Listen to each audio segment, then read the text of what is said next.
Hello, everybody, and welcome to another episode with Sports with Monga.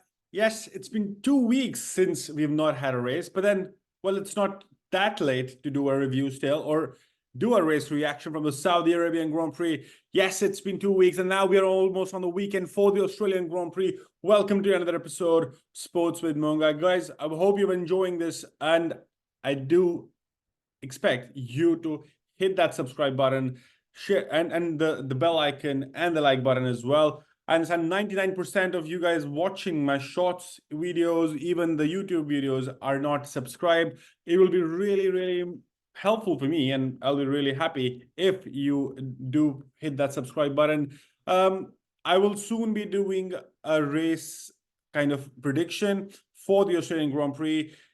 We have already had the Thursday session. There's nothing today. The free practice starts tomorrow and so on and so forth. Albert Park is next. But then it would be nice to kind of get a roll on what really happened 2 weeks back at the Saudi Arabian Grand Prix. And let's get into it. And now it has been the show of Max Verstappen. I'm going to keep calling it part 1, part 2, part 3, depending on how many consecutive wins does Max keep dominating as well. Of course, there's a lot of off-track drama happening with Christian Horner, with Red Bull, with Max at a point also saying that if Helmut Marko is asked to leave, he will also leave Red Bull. The Sharks start talking, and the silly season has completely gone bonkers, and we are in this third race only. Welcome to Formula One. Who needs drama? It's everything happening off the track. Nothing is happening on track, it seems, and that's the theme right now as well. Just to get it before we get into the review, quickly to mention, the drama is possibly because of the Lewis Hamilton moving to Ferrari, and there's a lot of drama regarding Red Bull and Christian Horner and Helmut Marko. It might happen that Mercedes would want and are open to the idea of Max Verstappen joining them.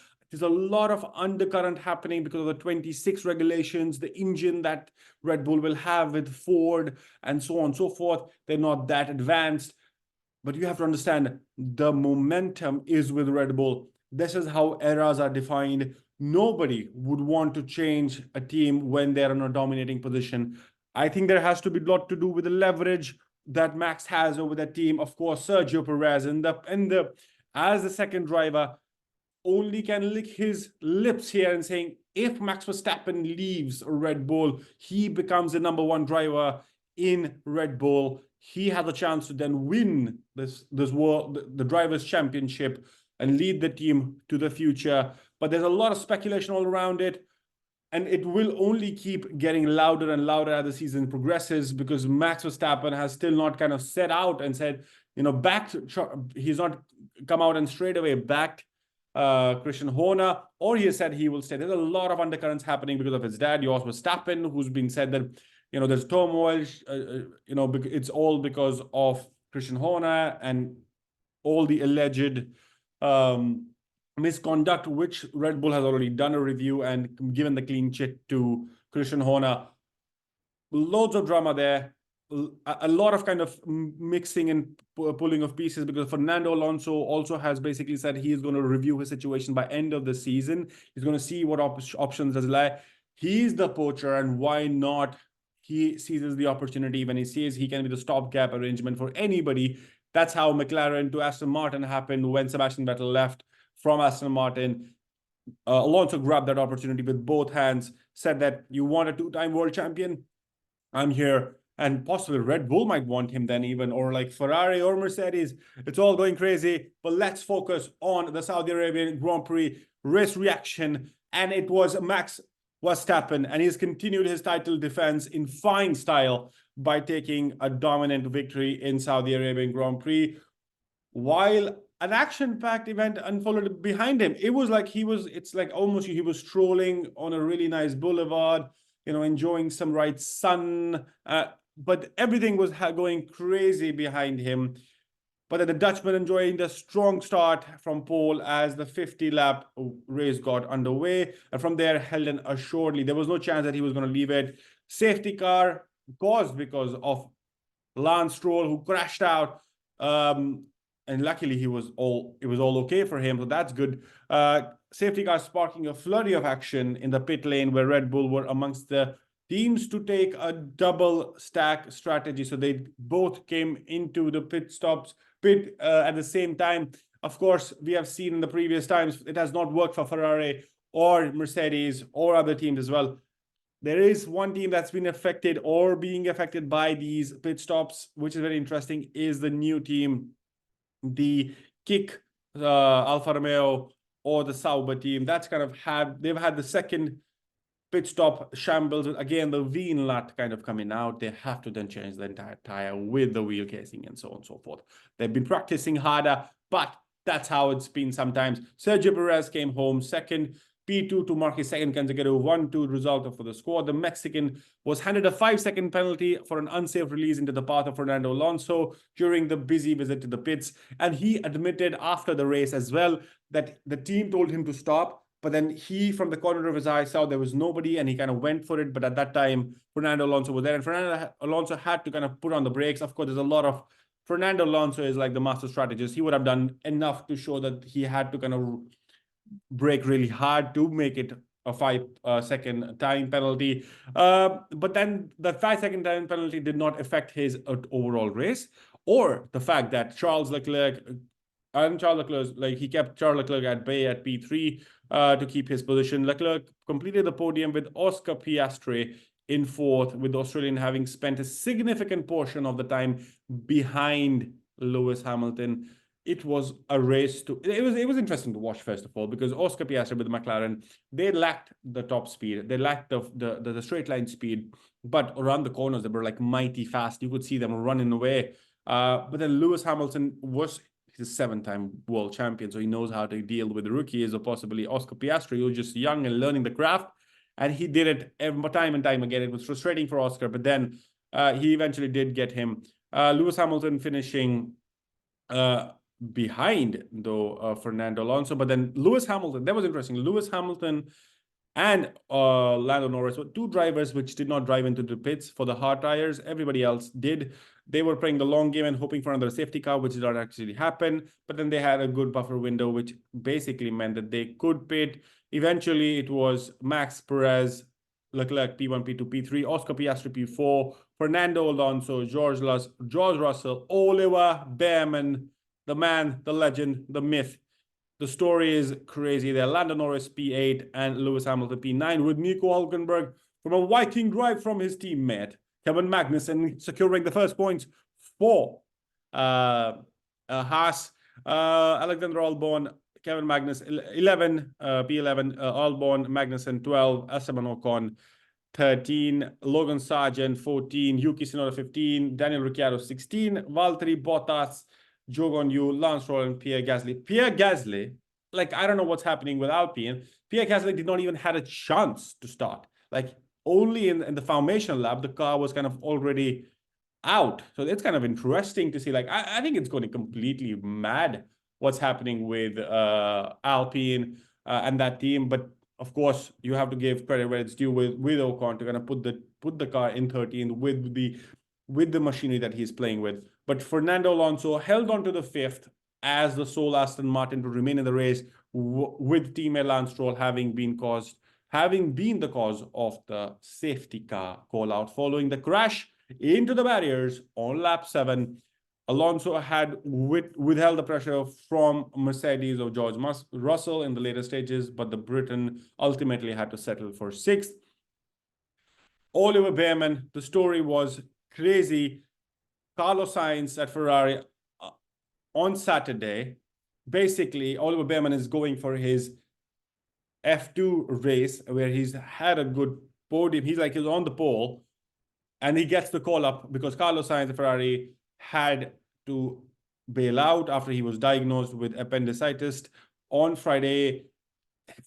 Then FP1, FP2, and FP3 basically were done. So very, very, very quick inputs for Oliver Behrman.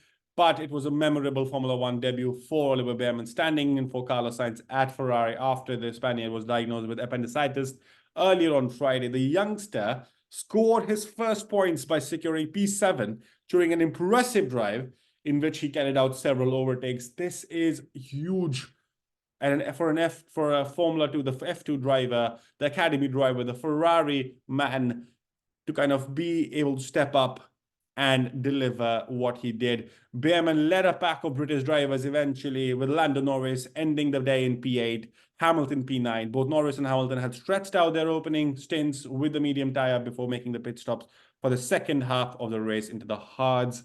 But Oliver Behrman, take a bow for that guy. He has put himself in a very interesting position. 13 drivers at the end of this season will be up for contract renewal. Liam Lawson is one of those drivers as well who will be licking his lips to see what happens. Haas definitely will be considering their options as well, because Ferrari is basically taking Haas as their junior team, or could have the relation that they could put one driver in, and that's how. And also for Alfa Romeo, there's a lot of chances for Oliver Behrman to get a seat next year. That boy has put himself there. The Brit has put himself there. And of course, like at the end of it, he's leading Lando Norris and Lewis Hamilton. At the end of it, of course, Behrman kept saying on the radio, how far are they? Can they catch me? Do I need to pick up my pace? And, he did say that at the end, after the race ended, that he was pushing quali laps for the last 5 to 6 laps, where he could see Lando Norris and Lewis Hamilton racing up to catch him. Nico Hülkenberg rounded up the top 10 to score Haas's first point of the season. The German had also opted not to pit during the initial run of stops, and was aided by a team strategy that saw Kevin Magnussen keep a pack of drivers behind in order to give Hülkenberg space when returning to the track for the eventual pit stop. It was a mighty drive from the Viking, and that's what I write. The Viking drive gets points. It's basically, he put that Haas so wide that there was no chance for Alex Albon, Zhou Guanyu, a lot of drivers behind him. There was a whole train. Ocon, at one point, was our RB drivers, Yuki Tsunoda, Valtteri Bottas, they're all trying to kind of get him, but then there was no chance. He had ruined his race. Kevin Magnussen had ruined his race already after getting a 10-second time penalty. I'm saying 10-second time penalty after he impeded or touched Alex Albon. He said later that the race that he did not judge the apex, and because it kind of carves out. But what a mighty drive. Alex Albon just missed on the points of P11, despite making some solid moves in the midfield, fighting overtake Yuki Tsunoda. Magnussen took P12 for an eventful evening for the Dane, which having had 2 separate 10-second time penalties, Esteban Ocon was the sole Alpine to finish in P13, while Tsunoda was a lead RB in P14. The Williams of Logan Sargent followed in P15. Daniel Ricciardo behind in what was a quiet afternoon for the Australian, bearing a spin on the final lap of the event. The Kick Sauber duo, Valtteri Bottas and Zhou Guanyu, were the last drivers to finish in 17th and 18th, respectively. Stroll was one of the 2 of the retired cars.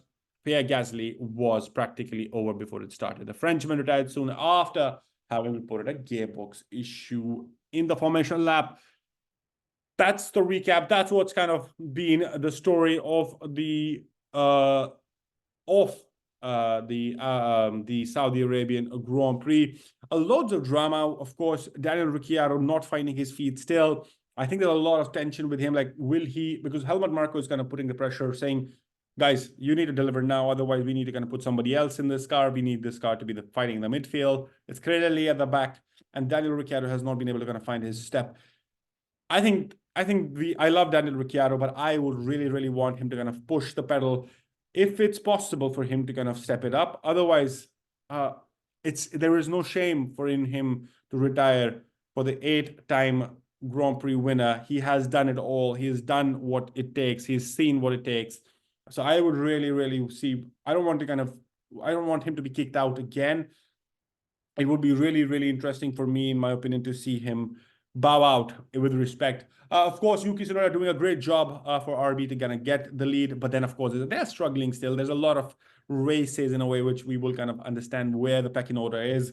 But overall, a good show off, a good showmanship from Oliver Behrman for his career. Max Verstappen continues. Charles Leclerc the lead. Carlos Sainz, of course, hope he has recovered really, really well. He was in the paddock after the race or during the race. He was in the pit wall looking at data and stuff and so on. I'm thinking it was like mighty hard for him to look at this race outside. But then the Spaniard is mighty fast, and I think Australia will be a good hunting ground for him to make his comeback. Let me know in the comment section below, what did you think about the Saudi Arabian Grand Prix? Of course, it is something to recap and get your memories back because we are now close to the Australian Grand Prix. Let me know in the comment section below what you think. Who will kind of come out of the Australian? Possibly, I'll do a video next. But Saudi Arabian Grand Prix, if you have still any thoughts, and if you were there, what did you find exciting? Did you meet any drivers? If you had a paddock pass, let me know in the comment section below, and we can talk more. At the end, I will again implore on you to hit that subscribe button, like this video, and share with your friends who are all Formula One fanatics around the world. And catch you in the next one.